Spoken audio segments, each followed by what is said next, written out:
You. Are you a Tennessee fan? Are you? Are you? Are you?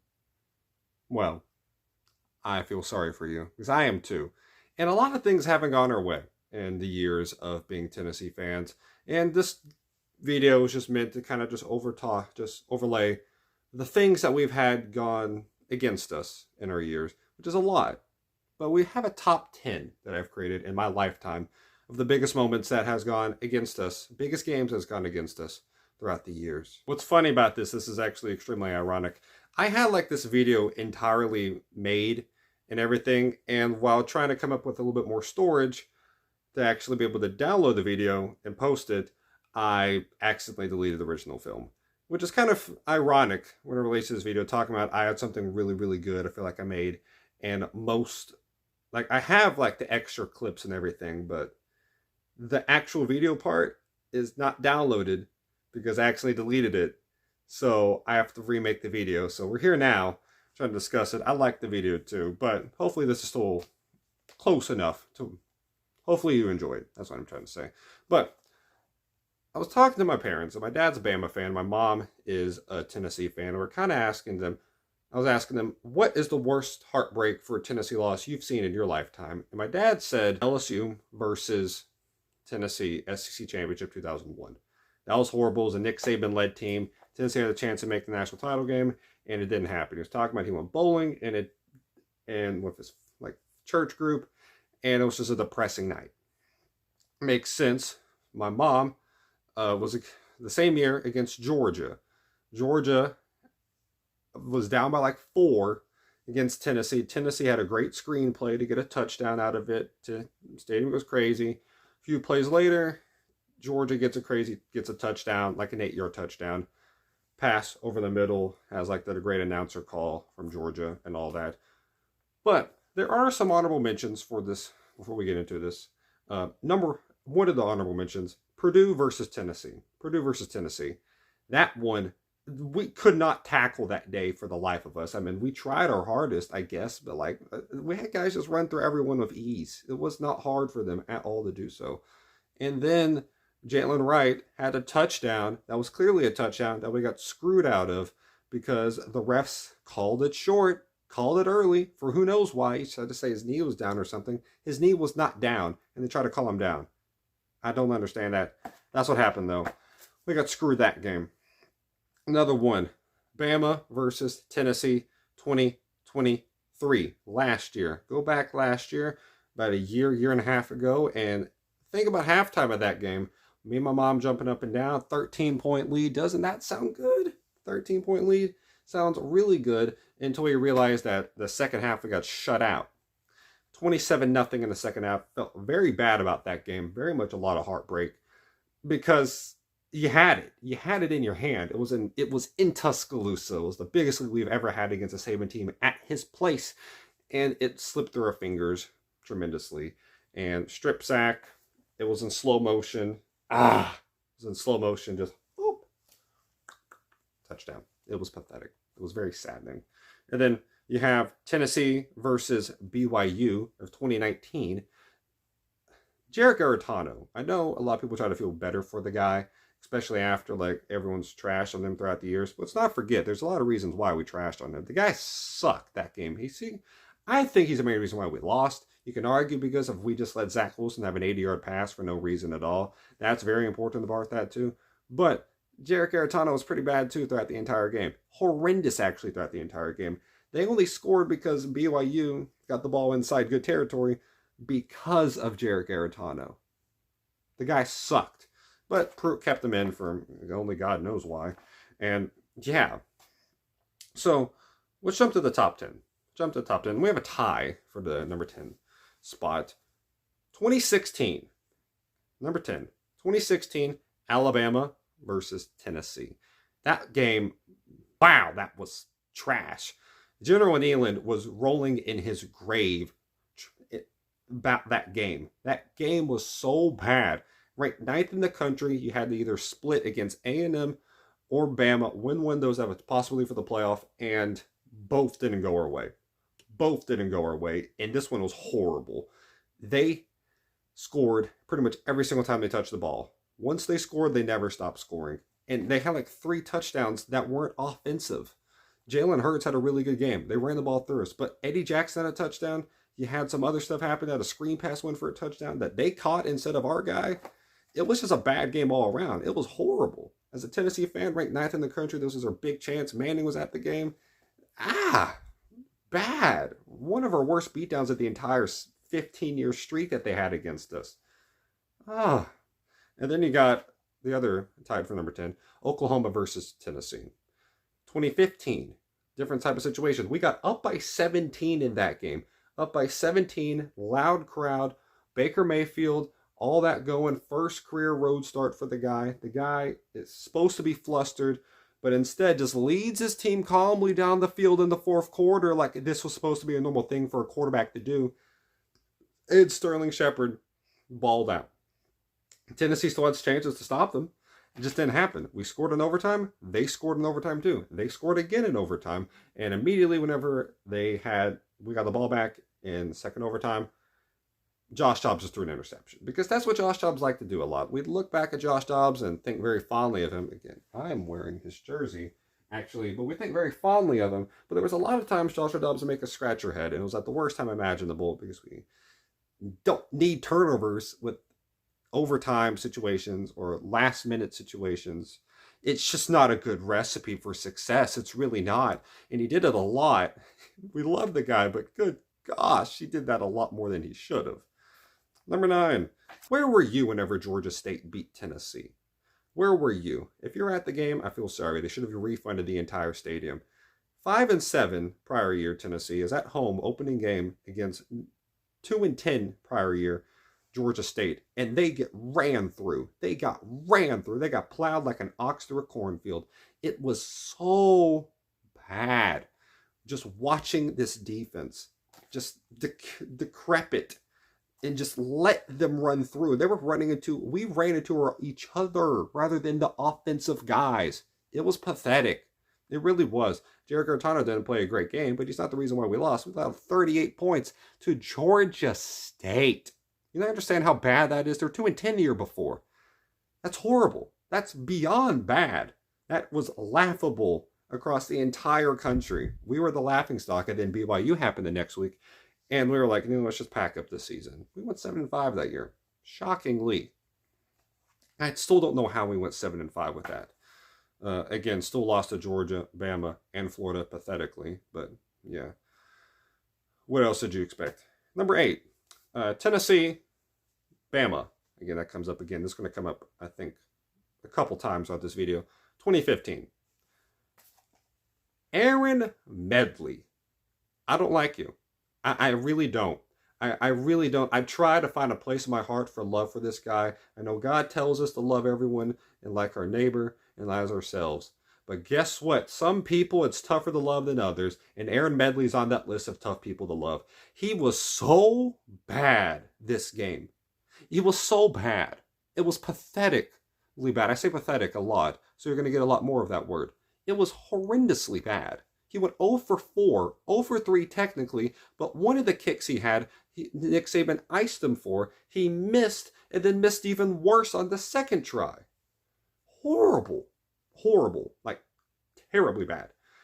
And our defense, whenever we had to play the Heisman winner, with Lane Kiffin at offensive coordinator, with Calvin Ridley, held them to 19 points.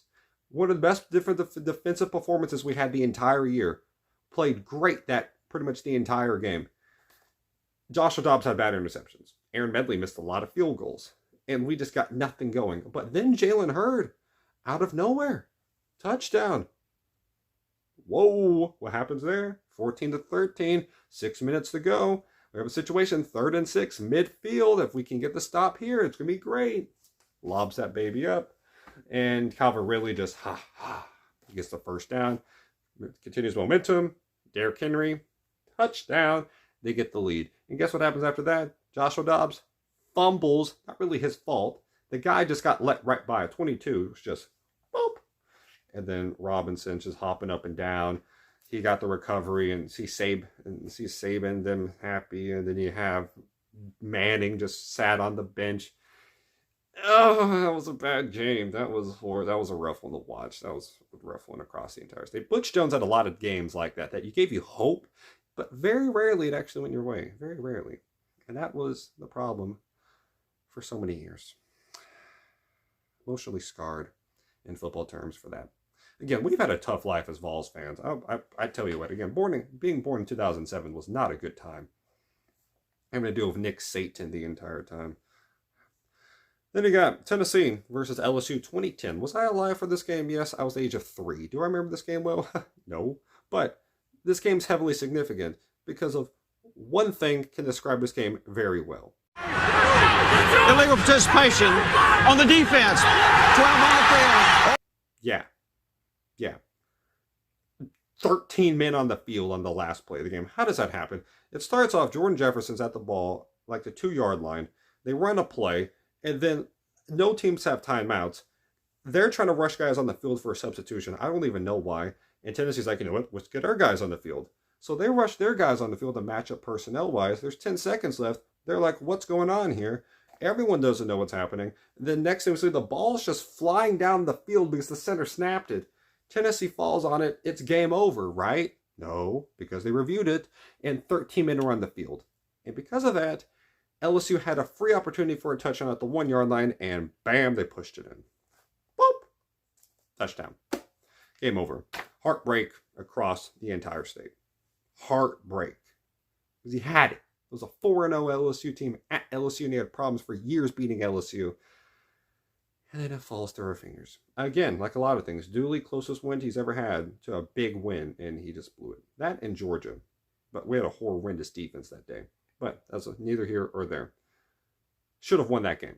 Should have won that game. Just the right amount of people on the field, we would have won it. This one, arguably the greatest game I've ever watched. And it's really weird to say that because I'm a Vol fan. But if we're talking about just games itself, it's up there. Talking about heartbreak, it's equally up there. Number 6 on this list, Texas A&M at Tennessee 2016. If you don't know about this game, you got to go back and rewatch this. This game was great. Alvin Kamara had a great game today. But overall, we had 7 turnovers. We had 7 turnovers. How do you win a game with 7 turnovers? The answer to that question is you don't win the game with 7 turnovers. No matter how close it is. Alvin Kamara had a lot of great plays. He also fumbled a lot. But he was not the only problem. There was a play in that game that Tennessee, Joshua Dobbs drops back, throws the ball in the middle of the field, and it hits the guy in the hands, and it pop, throws it to the defender's hands. I've never seen anything quite like that before, and it just makes you just wonder, how are you a scholarship athlete at the highest of level of collegiate play in a top 10 battle on the road, and you're down by 14, and that's the play you make? You can come sit on the bench for the rest of the game. And the defense is good enough. We had 7 turnovers, but the defense didn't do that bad at all, in my opinion. We held up as much. They held up as much as they could for a team that had to deal with 7 turnovers from their offense. And then it was 21-28. Trevor Knight, big play at one point, humongous play, touchdown. And then Alvin Kamara works his way back down the field and everything like he is. Great player, make great plays. He makes great plays. That happened. And then Trevion Williams gets the ball, who's like a top 5 leading rusher of the decade in the SEC. The guy is really, really good. He's getting around, hits the corner, off to the races. Tire Stadium blows up. Last second, number 13, my man, one of the greatest hustle plays in the history of college football, pops that ball out. Out the end zone. Whoop, whoop, whoop, whoop. Our ball. And then Joshua Dobbs leads us down that field. Alvin Kamara, great plays. But then it's like, okay, tie the game. I would have gone for 2 in that situation. That was Butch Jones, but that's me here or there. Tie the game, I get that.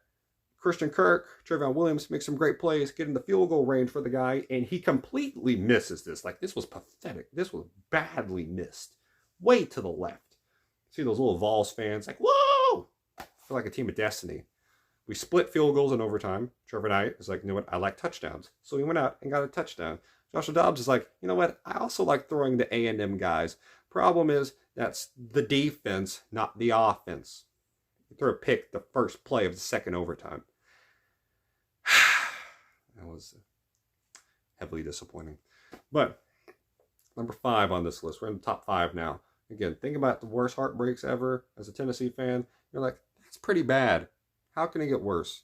It gets worse. 2015, my bad, not 2015, 2017, Florida versus Tennessee. How do you let Tyreek Cleveland get behind you? I don't know how that happened. I don't know what happened.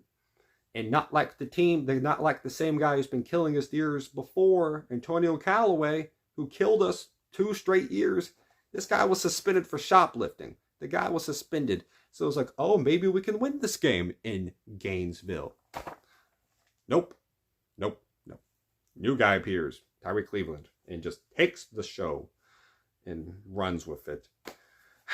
Just like he did for that touchdown. But Florida could have had this game in the bag really early on in the fourth quarter because our quarterback, who was horrible, big, stocky, white guy at quarterback, threw a pick, which was horrible interception. This was a really, really low-scoring game, so anything happening points-wise was huge. And he threw the ball right at a guy for a pick 6. Yeah. And then Florida had a big run, and the game was about to be put away. But again, another great hustle play. I was talking about Butch Jones. These secondary players had incredible hustle. Bops the ball out the end zone it goes. And then on the following possession, we finally get some offense. John Kelly played a great fourth quarter and gets like a 40-yard rushing touch out of nowhere. Starts doing the gator chomps and everything, which you should never do whenever you're down. And like, never mock another team's thing. Just a point of reference. Never do that. Like the crane in Alabama, the chomps at Florida, anything of that nature, just don't do so. It's just not a good idea. Just don't. You get Florida scores, then we end up scoring back. And then Florida tip ball, it was a tip ball, up in the air. Oop! Rack that thing. Caught. Great stuff. Go down, kick a field goal. Could have had a touchdown on that drive, but someone dropped the ball. I think it might have been John Kelly. Kick a field goal. It's about 8 seconds left in the game. Felipe Franks has the ball at their own, 35. Should be going to overtime, right? Get your safeties deep. Get them deep. Why? Because you don't want anyone to get behind you for a touchdown, which is the only way they can score. Not a field goal, it's a touchdown. Felipe Franks runs around and launches his ball because he got a cannon. That's the main thing about the guy. He didn't have a good game, but he has a cannon of an arm. So get back. And they got back, and they got back, and they looked back, and Tyreek Cleveland is there. He's there. Our guys are supposed to be there, not them, not the devilish Gators that they are. Got a touchdown out of it. Got a touchdown, Tyreek Cleveland. Yeah, they all pile up on him, and it's just depressing. Like, how do you get behind him? That's the only question we got. It's like, how do you get behind him? How? Saddening. Number 4 on this list. It's on here for a little bit of a reason than the other ones, but it's still very, very important in the history of Tennessee and big losses. It's a different type of loss, though. It's what hits your soul a bit more. Hits the heart. Pulls on the strings. Tennessee versus South Carolina 2022. Spencer Rattler had a great game. Whether he knew the play calls or not, I don't know. But he threw some balls that were really, really tough to get in, and he did a really good job. He had like 400 yards and 6 touchdowns. Dude balled out. That didn't hurt me the most. What hurt me the most was Hendon Hooker getting hurt.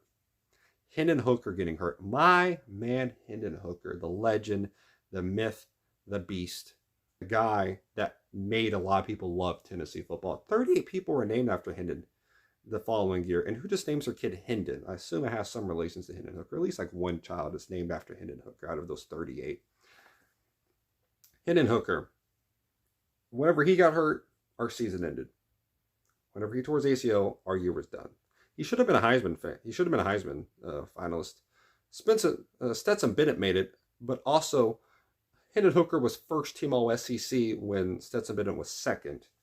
But somehow Stetson makes it over Hendon Hooker up to New York. I'm not sure how that works. This loss sucked. It really did.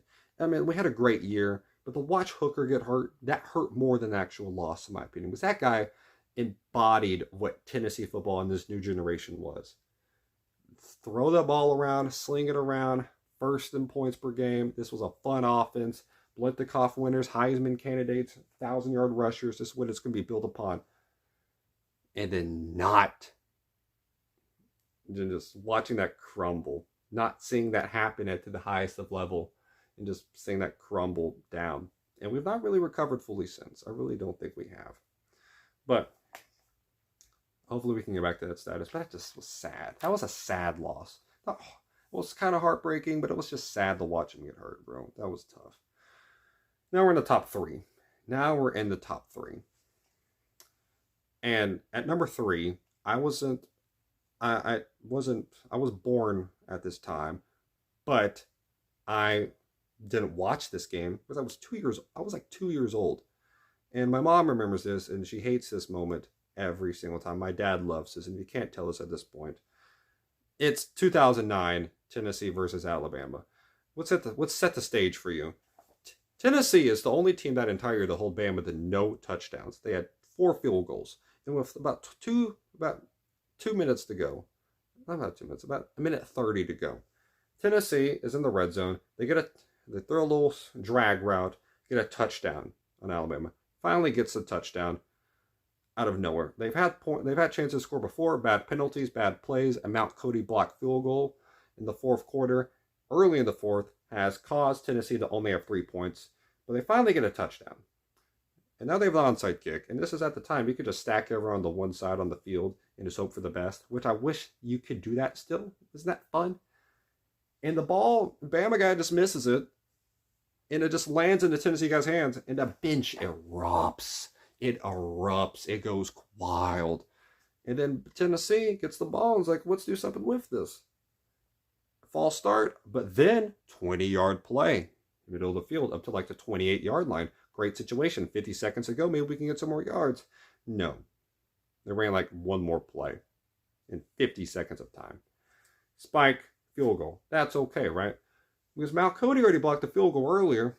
We should really protect that, right? We should really protect Mount Cody to make sure he doesn't get in, right? 4 seconds to go. Lincoln for the lead. Blocked again. Cody again. Oh my. Alabama. You'd be wrong. You'd be wrong. You'd be wrong. I don't know why, but he got through. And his jolly big boy ass just jumping around did not sit well with anyone in Tennessee. And I was sad. That was sad. Just like, damn. It was sad. I'm talking like this. I saw this live. I've seen this clip thousands of times pretty much ever since it happened. It's tough to watch every single time. Mount Cody, just block him. No one else can get to it. Just block him. And you see the direction Bama took and see what we took? Lane Kiffin probably doesn't leave after that. Lane Kiffin and Monty Kiffin doesn't probably leave after that. Because why would you leave after you beat the number 1 team in the country? Why would you? If anyone would, it would have been Kiffin. But like, be logical. Even for Kiffin standards, I've been tough to do. Leaves. We had a 15-year drought. And that was closest that the entire time we had of beating them. Until Hooker came around. But again, 15 years of complete sadness. I was a sophomore in high school until the first time. That was the first time I got to watch us beat Bama. I was a sophomore in high school. It's crazy. Again, bad year to be born as a Tennessee fan. Number 2 on this list. This happened just last week. Ohio State versus Tennessee. This loss sucked. This loss made me depressed for like the entire week, and I'm starting to get over it now. But Ohio State versus Tennessee.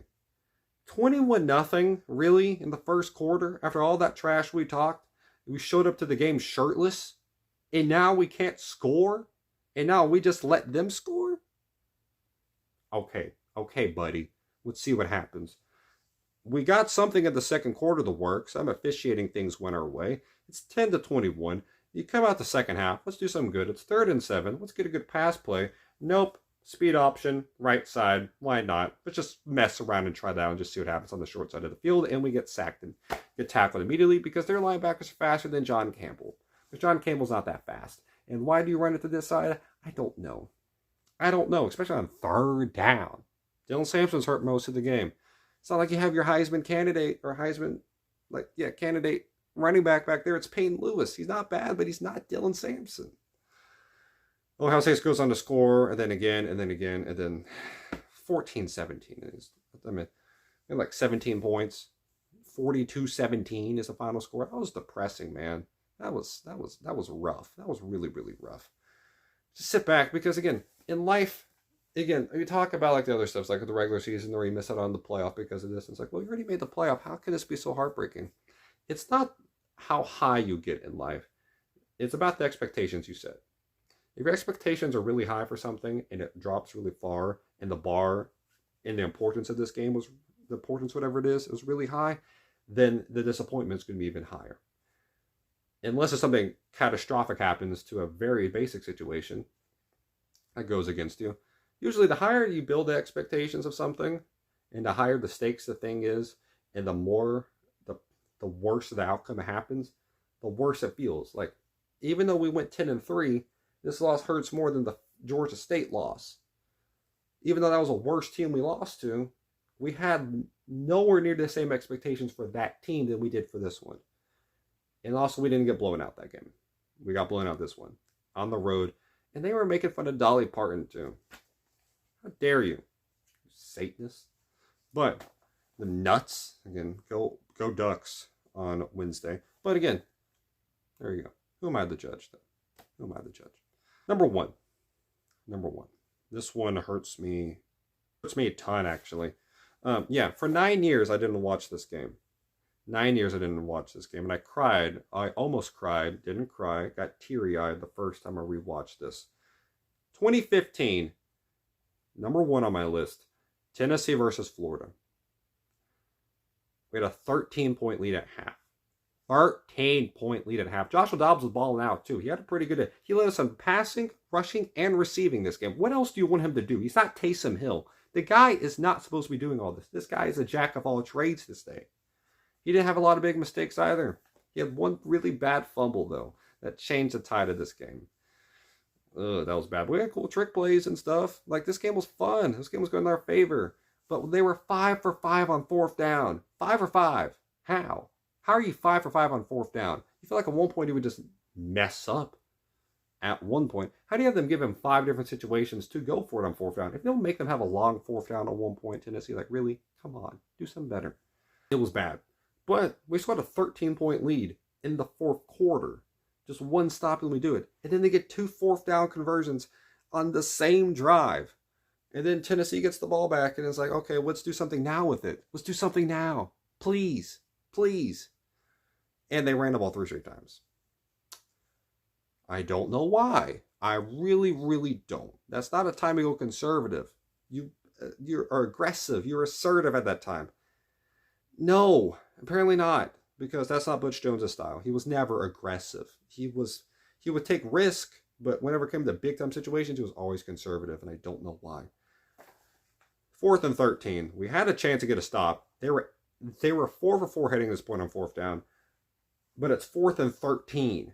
Will Greer drops back the pass. He scans the field. It's a 4-man rush. And somehow, I don't know what type of dark magic they used. Black magic. But the guy just showed up right there. Callaway just shows up in the middle of the field. Just untouched. Scoots around.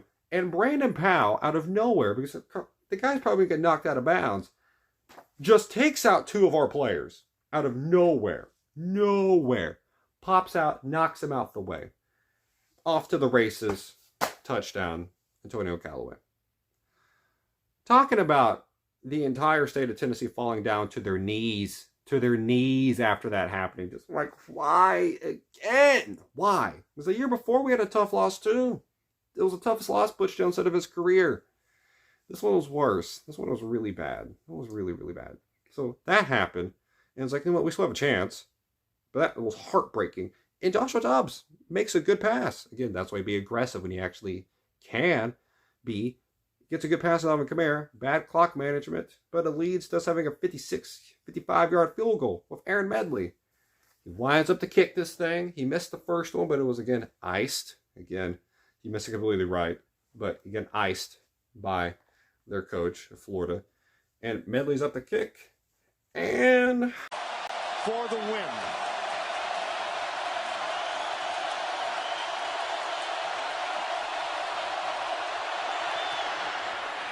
It's going to go just right.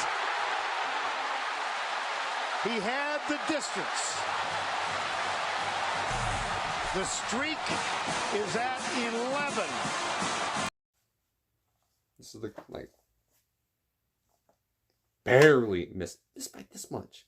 Like, this much. That much. It wasn't much. Just barely missed. Barely missed. That was sad. Everyone was upset about that. No, oh my gosh, that was heartbreaking. In a streak to 11, hearing Vern say that, makes you just want to die in a hole. Man, that was tough. But I did get to watch him this year, though. That was fun. Watch him miss the kick. That was a big relief. Again, huge weight off my shoulders. I went to the game against Florida. Got to watch him miss the field goal. We win the game. And that was a huge relief off my shoulders. It really, really was. I don't know why, but for 9 years I carried around with me. It was my first ever real Tennessee memory was watching that game. And for some reason my mind was like, let's be a Tennessee fan after that.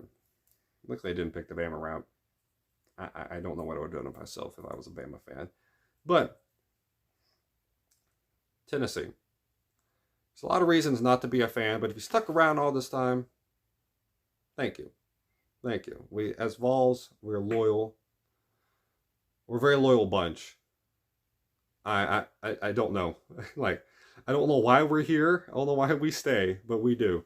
And I have faith in this group, but I wanted to rethink of just the worst losses that we had in our lifetime. This is 2 a.m. right now. I'm recording this. I'm about to fall asleep. Again, put on the comments your own opinions about this and just all your own losses in your lifetime that you've watched. Again, this is my lifetime. It's my opinion. Put on your own list of top 10 worst losses you've ever had. Again, this one affected me the most. But 2016 was just so much great. Watching what happened in 2015 and then see what happened in 2016 with Juwan Jennings caught Joshua Dobbs' 21-3 comeback was great. Remember that game too. I remember that game too. There was a 4-year span of just ridiculously close games between Florida and Tennessee. But hopefully never have that happen again.